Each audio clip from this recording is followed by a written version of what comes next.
A linguagem do livro é muito simbólica, né?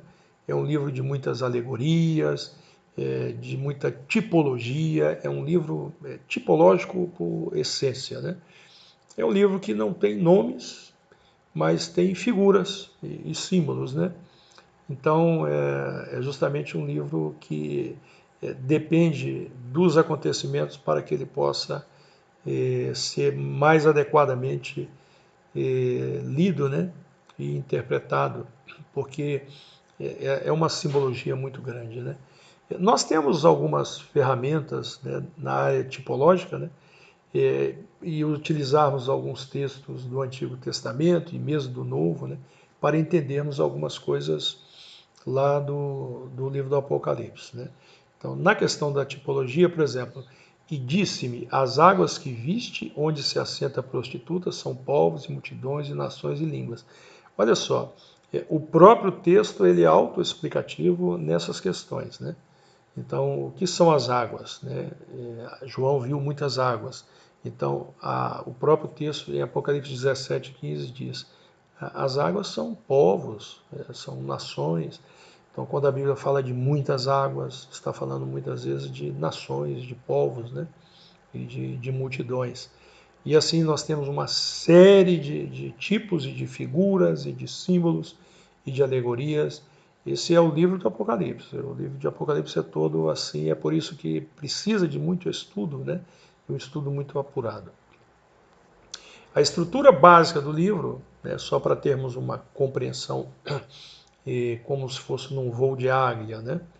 Então, do capítulo 1 ao 3, nós temos a autoria que é confirmada, que é a de João, e a autoridade divina. Isso é extremamente importante para qualquer livro, né? Qualquer livro sagrado. Então vamos ler o texto de Apocalipse 1, revelação de Jesus Cristo, ou seja, aqui está, tá? Aqui está a autoridade divina. A revelação é de Jesus Cristo, a qual Deus lhe deu para mostrar aos seus servos as coisas que brevemente devem acontecer, e pelo seu anjo as enviou e as notificou a João, seu servo, a autoria, né? O autógrafo é João, né? Então depois nós temos a contextualização através das cartas às igrejas, capítulo 2 e 3, ou seja, ali é possível entender que João estava falando para aquela época, para aquele momento, né?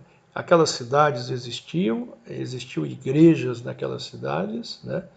E então João estava fazendo uma contextualização do período, da época, né, em que ele estava escrevendo. Depois nós temos do capítulo 4 ao 18, né, a igreja desaparece de cena. Ela que aparece tanto do primeiro ao terceiro capítulo, são basicamente textos falando sobre a igreja, né, até o capítulo 3, mas do capítulo 4 em diante, a igreja desaparece. Não se fala nada, especialmente o capítulo 4 e 5 está falando, é como se fosse uma antessala da grande tribulação, ali está falando sobre o Senhor, como se estivessem os preparativos. Do capítulo 6, propriamente dito, aí até o capítulo 18, aí nós temos toda a ira de Deus sendo despejada na face da terra, nós temos a grande tribulação. Do capítulo 19 ao capítulo 22, a igreja reaparece. Aquela igreja sobre quem o Senhor tanto falou no primeiro, no segundo e no terceiro capítulo, e que depois some no capítulo 4 ao 18. E por que ela some no capítulo 4 ao 18? É porque é o período da grande tribulação. E por que ela não aparece do capítulo 4 ao 18 e em nenhum momento se fala sobre a igreja, faz referência sobre a igreja? É porque ela foi arrebatada, porque ela foi o rapto, ela foi levada aos céus, né, para o encontro do Senhor nos ares. Então, do capítulo 6 ao capítulo 18, nós temos a grande tribulação, mas no capítulo 19, do capítulo 19 ao 22, entre outras coisas, a igreja reaparece como a esposa do Cordeiro, é o fim com o triunfo de Cristo. Então vamos ler o texto de Apocalipse 21, 9. E veio a mim um dos 7 anjos que tinham as 7 taças cheias das últimas 7 pragas, e falou comigo, dizendo: Vem, mostrar-te-ei a esposa, a mulher do Cordeiro. Agora não vem mais como noiva. Agora ela aparece como esposa. Por quê? Porque no período dos 7 anos da grande tribulação, estabeleceu-se as bodas do Cordeiro. Foi o casamento do Senhor com a sua noiva, que é a igreja. Quando acabam os 7 anos, acaba a grande tribulação, terminam-se as bodas do Cordeiro, a sua lua de mel, vamos chamar assim, e agora a noiva é apresentada como esposa, como a mulher do Cordeiro. É muito interessante isso, não acha? Precisamos, às vezes, parar para essas nuances, né? Essas coisas elas não estão por acaso na Bíblia, né? Então, o tempo todo no Novo Testamento, a igreja vem sendo chamada de noiva, de noiva, de noiva, de noiva, de noiva.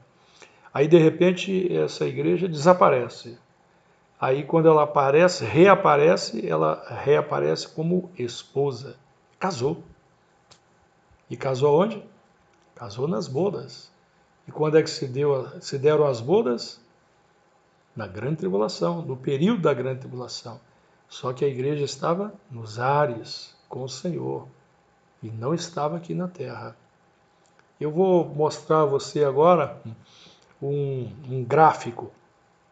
Espero que você possa aproveitar bastante. Esse gráfico é feito por um pastor amigo meu chamado Célio Machado. Ele é professor da FUNVIC, lá em Guaratinguetá, e ele é um excelente professor e ele construiu isso aí também. É uma coisa maravilhosa. Aqui nós temos o arrebatamento. Aqui, o arrebatamento, tá vendo essa seta aqui? À esquerda, ali, ó. E ali é o arrebatamento. Acho que aparece à direita do seu vídeo, né? Então, tá, 1 Tessalonicenses 4, 14, 16. Então, o arrebatamento, a igreja vai para o tribunal de Cristo, para receber o seu galardão. E aí acontece as bodas do Cordeiro, né? Onde? Lá no céu. Né? E aí o que está acontecendo? A grande tribulação, capítulo 6 a capítulo 18, aqui na terra.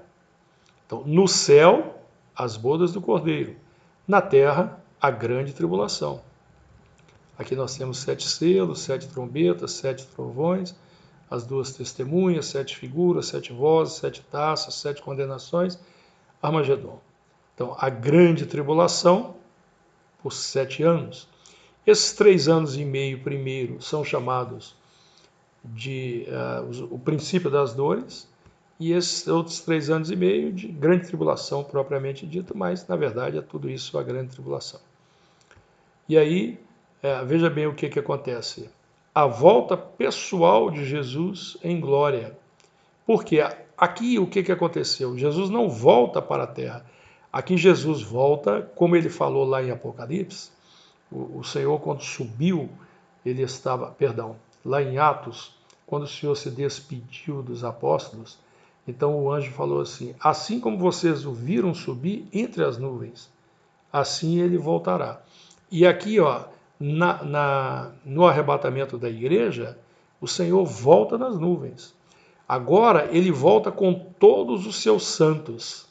A volta pessoal. Agora todo olho o verá. Todo olho o verá. E aí acontecerá o julgamento das nações. E depois aí nós temos o milênio, né? Depois o juízo final no trono branco e depois a eternidade em novos céus e nova terra.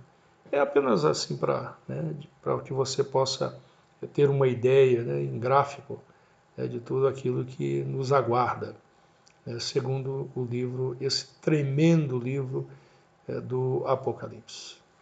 Eu vou agora tirar a minha imagem para que você possa ver com melhor qualidade. Então,